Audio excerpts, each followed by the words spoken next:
Hi, everyone. I'm Shartia Brantley, Deputy New York Bureau Chief and Bloomberg Live Senior Editor. I'm delighted to welcome Byron Allen, founder, chairman, and CEO of the Allen Media Group, to discuss his $10 billion racial discrimination lawsuit against McDonald's and his broader push for economic inclusion. Welcome, Byron. Oh, thank you. Thank you for having me. I really appreciate it. You know what? Before we Well, get started, I want to thank your founder, Michael Bloomberg, for all the amazing work he does to fight climate change and really get people to focus on global warming and helping us become green. I also want to thank him personally because a lot of people don't know this. Michael Bloomberg donated $100 million to educate African American med students. And that's huge. And he should be acknowledged and celebrated for that. And I just want to say to Michael Bloomberg, I see you, I love what you're doing, and I appreciate you. oh, thank you for that. Hopefully he will hear this himself. Well, thank you for joining us for your first on-air comment since filing your lawsuit against McDonald's. If you will, can you explain to our audience the basis for this lawsuit? Look, it's real simple. This goes back to a conversation and a friendship with Coretta Scott King, Martin Luther King's widow. And she said to me, Byron, as Black people, we have four major challenges in this country. Number one, end slavery. Number two, end Jim Crow, which was more damaging than slavery because that's when we went from being assets to liabilities, and that's when the genocide started. Number three, achieve civil rights. And number four, she choked up and she said, the real reason they killed my Martin, achieve economic inclusion. She said, Byron, they didn't kill my Martin over the speech, I Have a Dream. They killed him over the speech he gave at Stanford University, the speech, The Other America. And in that speech, he said, there are two Americas. One America has access to opportunity, education, jobs, mentorship, capital that's not predatory, and the other America doesn't. There are two Americas, and two Americas will not survive. The great prophet, Martin Luther King Jr., told us over 50 years ago that we were going to see the things that we're seeing right now, the civil unrest. A lot of this, all of this, is because of the two Americas. And we must become one America. That's what he taught us. And that's what we're doing. We're achieving the fourth and final chapter. We're becoming one America.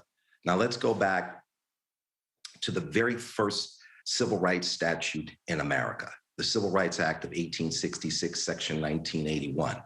In that statute, that is the very first civil rights statute. They said we need to provide economic inclusion for the newly freed slaves, both in commercial and government contracting, because they knew we would be excluded. And here we are now, almost 160 years later, and there's no real economic inclusion for Black America. The greatest trade deficit in America is the trade deficit between white corporate America and Black America. And we have to close that trade deficit so we can achieve one America. And the thing we need to focus on are the four E's. And I'm a big believer in that. We need to focus on making sure we have a great education for every American, that we have equal justice for every American, that we have economic inclusion for every American, and a safe environment for everyone. And if we achieve those four E's and we pursue a real, true one America, we can achieve a slice of heaven right here on earth. So when I filed the lawsuit against McDonald's, as it stated in the claim that McDonald's, they have about 39,000 stores. They bring in over $100 billion in revenue, a lot of that coming from African-American consumers. They have a huge African-American workforce, but yet out of their $1+ billion advertising budget, less than $5 million is going to Black-owned media. That's unjust. That's indefensible. That's wrong. When you look at the chairman and the CEO, Chris Kempczynski, his personal compensation is close to $11 million. His personal compensation is more than 2 times than what all the Black-owned media receives combined. That is completely unacceptable. That's why we filed a lawsuit. And that's why we said, get to the table and provide real economic inclusion. And we're not just saying that to McDonald's, we're saying that to all of corporate America. And Got this it. is something, Byron, go for it.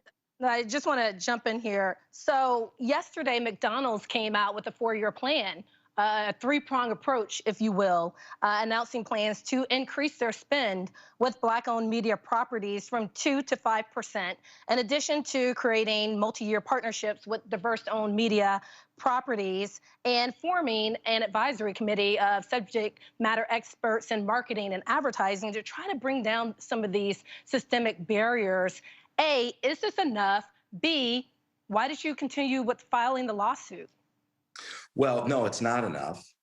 And I can assure you they were very aware of the fact that we were formulating this lawsuit because my attorneys were in touch with their attorney, one of the most high-profile litigators in America, the former Attorney General of the United States of America, Loretta Lynch. I've personally been on Zoom calls with Loretta, and we have personally communicated that we are unhappy with them and we are going to take action. And I've said this to all of corporate America. I've sat here at this desk, at this chair, in this chair for the last 15 months, 12 hours a day on Zoom calls, communicating with all of the holding companies of the ad agencies, all of the ad agencies and their clients. And I made it very clear that, in the words of Muhammad Ali, if you even dream about not doing business with Black-owned media, you better wake up and apologize, because that is economic exclusion. That is economic genocide. You are in violation of the Civil Rights Act of 1866, Section 1981. And I'm going to file lawsuits. And if we have to sue every corporation in America to close the trade gap between white corporate America and Black America, I'm happy to do it. And we'll take the time to do it. And we're enjoying the process, to be honest, because we are getting phenomenal results. We've been in touch with probably about 500 corporations. And what I would tell you is that easily 95% of them are leaning in. There are a few, 5% of it, 5% of them out there, they're knuckleheads, and that's fine. That's to be expected. But most are saying, thank you for bringing this to my attention. You're right.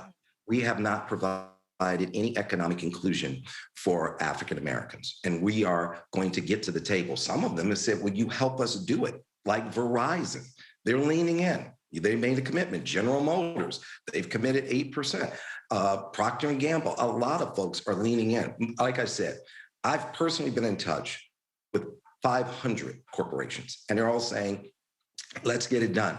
And thank you for bringing this to our attention. But it has to be real. It has to be meaningful. It can't be, oh my God, we have this Negro problem. How little can we give them? How little can we throw their way so we can make them go away and we get back to our wonderful, rich, white, privileged lives? This has to be a real conversation. This has to be real economic inclusion. We must address the trade gap. We will not achieve one America until we do. And what I've always said to America is that you're killing us in the schoolroom by making sure we don't have a proper education, and you're killing us in the courtroom by making sure we don't have equal justice, and you're killing us in the boardroom by making sure we don't have economic inclusion long before you kill us in the streets. And we have to really come to a point where we have put this behind us. People don't understand how deep the racism is in this country. It's extremely deep. It's much deeper than we all realize. I'll share something with you that everybody needs to know. In the year of 1966, in the year of 1916, there was a book written by a young man named Madison Grant. And Madison Grant was a well-off kid. He went to law school, and he was walking around New York, and he was upset with all of the immigration in New York, the Jews coming in from Europe, the Italians. And he wrote this book, The Passage of the Great Race. And in that book, and he said, keep America white and pure. So he writes this book in 1916, and he says, we have to keep America white and pure, and we have to stop this immigration. Well, this book became very popular. It triggered all kinds of immigration laws. And unfortunately, this young man read this book. Another young man read this book and said, this is the greatest book I've ever read. This is my Bible. And that young man was Adolf Hitler. And Adolf Hitler took that book and did what he did. So not only did we create racism, we perfected it, exported it all the way to Europe, and it came back as the Holocaust. As a matter of fact, Adolf Hitler gave an interview to the New York Times, and he said in that interview, I don't understand why America is coming down on me. Everything I learned about immigration control, I learned from America. I expected America to be my partner. This is what Adolf Hitler said. And as a matter of fact, Adolf Hitler sent his Nazi lawyers to America and said, study the Jim Crow laws that they're using on the Negroes and come back and use them on the Jews. That's how ugly and deep our racism is. It's a cancer that we're all at the table looking to resolve. And the only way we can really do it is through economic inclusion. Definitely. I will say, the events of the past 15 months, the dual shocks of a deadly pandemic and the disproportionate impact it has had on Black and brown communities, both regarding health and economically, as well as the reckoning on race, if you will, following the killings of George Floyd, Breonna Taylor, and Ahmaud Arbery, and more of almost a universal recognition that systemic racism does exist. With that being said, why do you think you still have to file lawsuits in order to, I guess, bring attention to what's happening with Black-owned media companies? Well, first of all, that's a great question. Here's what I would say, that society has a way of putting the 4 Ds on us. The first D, you speak up, they dismiss you. You get a little louder, they move on to that second D, they discredit you. And then you get very loud and you let them know, stop being disrespectful, right? They move on to that third D, they demonize you. And then that positions them to move on to that fourth and inevitable D, so they can be in check with their so-called Christian selves. They destroy you, dismiss, discredit, demonize, destroy. And that's the matrix. And they perfected it on women 500 years ago. It's the same Ds that they've put on whoever it was. And I knew that the best way to address the 4 Ds was to use their own system and file a lawsuit. You can't dismiss it. You can't, you can't just say, okay, you're gonna demonize that because I'm using your peaceful process. And you can't destroy it. The lawsuit lives forever. And it forces us to get to a resolution. When we're able to show the books, the records, the contracts, and show how much you're spending and how little you're spending with Black-owned media, it says it all. The numbers don't lie. This is a way for us to show the world and have transparency. Here's what we represent to McDonald's in their business. And here's how little we get from McDonald's as Black people. And that's the reason we filed the lawsuits. I think it's the best way to bring reconciliation to the entire ecosystem. If we sue 100+ corporations, you won't have to sue the next 600 corporations. Everybody will get in line and do what they should have done over 150 years ago. So what do you say to criticism that all of these lawsuits and, taking out the ad on GM and measures like that are a bit self-serving to you? How do you respond to that? Well, listen, I understand the criticism, and anybody who looks to effectuate change will be criticized, and that's okay. And Coretta Scott King told me that. She said, when you push for the 4th and final chapter, because I told her I was going to do it, and she said, Byron, when you push for economic inclusion, they're going to come after you. And I'm okay with that. But it happens not to be true. As you see, other people signed that letter with me. And so right there, that just says it's not true. What I'm doing is I'm looking to make America better. I'm looking to make America great forever. We are great and we're always going to be great, but we have to put in a foundation where we're great forever. So what I'm asking for is economic inclusion for all African Americans, not just me. Right? And as a matter of fact, I wanted to sue on behalf of Hispanic people, gay people, Asian people, women. Women don't own a lot of the media assets, but my attorneys said to me, you don't have standing. You're not gay. You're not Hispanic. You're not Asian. You're not a woman. You don't have legal standing. You have to stay in your lane. You can sue as an African American. And I said, okay, I'll do it as an African American, and hopefully others will, pick up and take charge of their own, future, and we will work together. But I'm doing this so we can achieve one America. And by the way, at the end of the day, there's nothing wrong with me pursuing economic inclusion, even if it was just for me, but that isn't the case. So how has it trickled down to the very small Black owned media companies that since you've been on this crusade, if you will, over the past couple of years? Listen, since we started addressing this, billions of dollars have come into this category. Billions of dollars have come into this category we didn't have those dollars available to us. They weren't available to us just 30, 40 days ago. So, and I couldn't consume all of that if I wanted to. So we had to create a scenario where we were positioned to succeed. So much of Black America is positioned to fail. We are positioned to fail. You have to decode the system, and you have to position us to succeed. And that's what's best for America, economic inclusion for everyone. I do want to jump in here and talk about, you speak often about the need to understand the difference between Black-owned media versus Black-targeted media. Is this part of the problem? That there's this two-level system, if you will, that you've indicated when it comes to, Black spend, ad spend, and general market spend? Oh yeah, there's a big difference. I had a white guy ask me, he goes, Byron, what's the difference between Black-owned and Black-targeted? And I said, I'm very happy you asked me that. I said, I just had my daughter, my beautiful baby girl, and you just had your daughter, your beautiful baby girl. We had shared that when we first started chatting.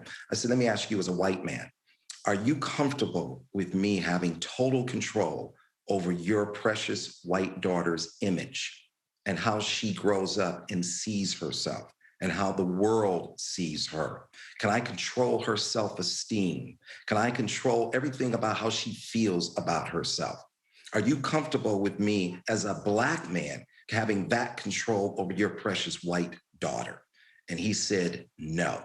And then I said, then why would you expect me to be comfortable with you having that kind of power over my beautiful Black daughter? And now that my baby is here, I'm not asking for a seat at the table, I'm taking one. I've given you the opportunity to produce me. And when you produce me, you do talk shows where I'm dancing, saying, oh my God, thank God the DNA test came back and I'm not the baby daddy. That's not me. I'm trying to hang out with my kids so much, they're trying to get a restraining order. That wasn't my daddy. That wasn't my granddaddy. And when I put on television shows, I'm putting on very strong, beautiful, positive African-American and Latino images. I have 5 judges on the air. Judge Ross, Judge Maybelline, African-American man, Judge Ross, 3 African-American women, Judge Maybelline, Judge Hatchett, Judge Karen, and 1 Latina, Judge Christina Perez, who has won 5 Emmys. I've put on 5 hours of intellectual capital, people who are unbelievable pillars of the community, 5 hours a day. That's what I want young Black and Latino kids to see. I want them to see excellence, not people dancing, thank God I'm not the baby daddy. That's what happens when I let you control my image versus us controlling our image. Black-owned media matters. And by the way, you don't have a real democracy unless we all have a seat at the table. And you don't have a seat at the table unless you control media, because media is how we communicate. And what you read and what you see and what you hear influences your decisions and your behavior. And so we have to all have a seat at the table to have a true democracy. And now that my babies are here, I'm not asking, I'm taking it. So some may say he's being aggressive. I'm not being aggressive. This is years, this is over 400 years of you deciding Black people deserve nothing. And then after we were freed, it basically was just get rid of them. And we're decoding all of the Jim Crow laws, and we're dealing with Jim Crow 2.0. And by the way, here's the thing that I find most interesting. Not one corporation has tried to defend their record. They've all said, you're right, my bad, Let's get to the table. Let's increase it. Not one said, oh, Byron, what are you talking about? I was spending 10% with Black-owned media 10 years ago, 15 years ago, 20 years ago. And when I say to white corporate America, that's very white of you to conveniently forget about us. And so these lawsuits are helping you remember us. And I'm going to sue everybody in corporate America that thinks it's okay not to do business with Black America. And eventually, everybody will stop that economic genocide. But Byron, some of the criticism has been, the lawsuits and the settlements you had with Comcast and with Charter put the Civil Rights Act of 1866 in jeopardy. How do you respond to that criticism? Listen, at the end of the day, the Civil Rights Act of 1866, the Supreme Court, what they ruled on is what level of proof do you have to bring? So unfortunately, it was the very first time that the United States Attorney General walked into the Supreme Court, because I had to go all the way to the Supreme Court to defend it. And I've invested millions and millions of dollars of my own capital to defend it. And it was the very first time the acting Attorney General, William Barr, sent in his top lawyers into the Supreme Court to narrow civil rights, to narrow it. But that's okay. I am now working with people in the House and the Senate to overturn the decision by the Supreme Court. And I'm highly confident with this administration, I will be able to achieve a lower standard so the law is easier to use. They went and took it to the Supreme Court and they eviscerated it. I did not take it to the Supreme Court. I used the law that was there for our protection. They took it to the law. They took it to the Supreme Court to get rid of it. And I'll never forget this. I went over to the Capitol to visit some friends on Capitol Hill. And I had this old white guy come up to me. He said, can I speak to you for a minute? I said, sure. And he took me over to the corner from my group. And he said, I just want you to know, I saw you in the Supreme Court. And he goes, I want you to know, ever since that law was put on the books in 1866, there have been people in this building working to get rid of that law. And what you're doing is magnificent. You're bringing attention to it because most Black people didn't even know about it. Most Black people never used it. And what you're doing, you're going to make it so that it's finally entrenched. It's there, and you are to have economic inclusion. I'm highly confident I'm going to be able to overturn the Supreme Court within 1 year. It's going to be announced. We have 2 people in the House, 2 people in the Senate. They're going to support a bill to achieve and get it written the way it needs to be written and interpreted. Because please remember this, some circuits were interpreting it one way and some circuits were interpreting it another way. Now we're going to get it interpreted so it's only one way to look at it.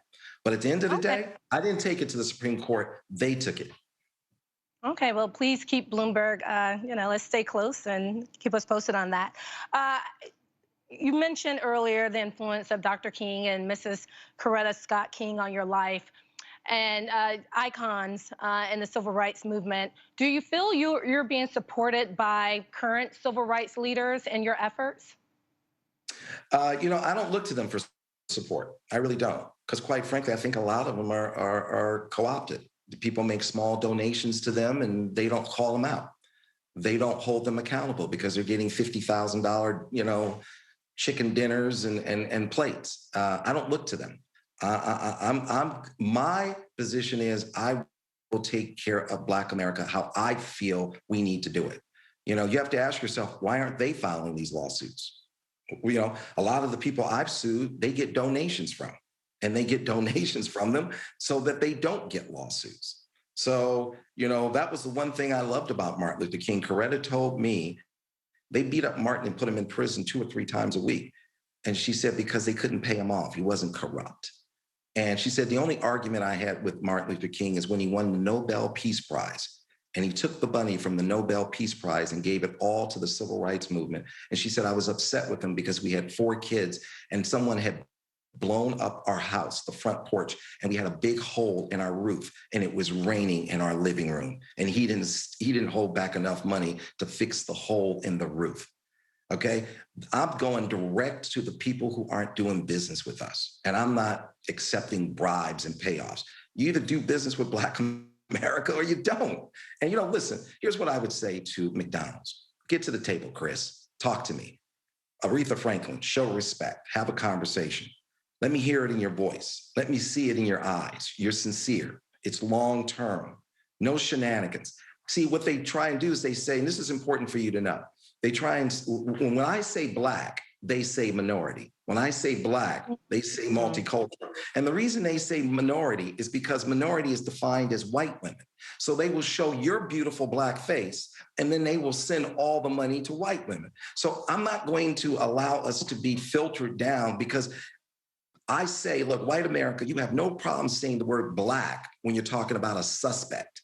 But when it's time to talk about money, you can't say the word Black. You start saying multicultural, diverse, minority. No, say Black. It's Black, Black, Black, and more Black. It's time to do business with Black America the way Black America does business with you. It's a simple concept. That's how we're going to achieve one America. And that's what's in the best interest of all Americans. We have to bring balance to the system.